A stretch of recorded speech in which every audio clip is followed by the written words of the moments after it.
ଥରେ ତଳେ ଲୋକ ରାମକୃଷ୍ଣ ପରମହଂସଙ୍କ ପାଖକୁ ଦେଖା କରିବା ପାଇଁ ଆସୁଥିଲେ।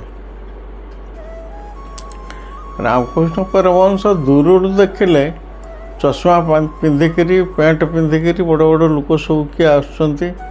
କି ମନେ ମନେ ଭାବିଲେ ମୁଁ ଯାଉଛି ମା ପଣତ କାନିତରେ ଲୁଚିଯିବି, ସେମାନେ ଆସିକି ମୋତେ ଖୋଜନ୍ତୁ, ଯଦି କିଛି ପଚାରନ୍ତି ମା ଉତ୍ତର ଦେବ। ସେମାନେ ମନେ ମନେ ଭାବିଥିଲେ ଆତ୍ମସମର୍ପଣ କ'ଣ, ଆମେ ଚାଲ ଠାକୁରଙ୍କୁ ପଚାରିବା। ଇଏ ଖୋଜିଲେ, ଡାକିଲେ, ଠାକୁର କୁଆଡ଼େ ଗଲ କୁଆଡ଼େ ଗଲ? ସେ ସେଠୁ କିରେ ଲାଖାଲ କିରେ ଲାଟୁ କିରେ, ମୁଁ ତ ଭାବୁଥିଲି ବଡ଼ ବଡ଼ ଲୋକ ସବୁ ଆସୁଛନ୍ତି କ'ଣ ପଚାରିବେ, ମୁଁ ତା ଉତ୍ତର ଦେଇପାରିବିନି। ହେଲେ ନା ଠାକୁରେ, ଆମେ ଗୋଟେ କଥାର ଆସିଛୁ, ସେ କଥାଟା ହେଉଛି ଆତ୍ମସମର୍ପଣ କାହାକୁ କୁହନ୍ତି।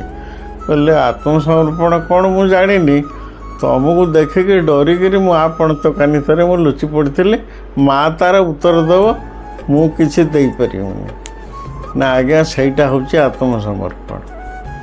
ତେଣୁ ଠାକୁରେ କହିଲେ ଦେଖ ଯେ ଭଗବାନ ମୋତେ ଏଇ ପ୍ରକାର ସାହାଯ୍ୟ କରିଛନ୍ତି।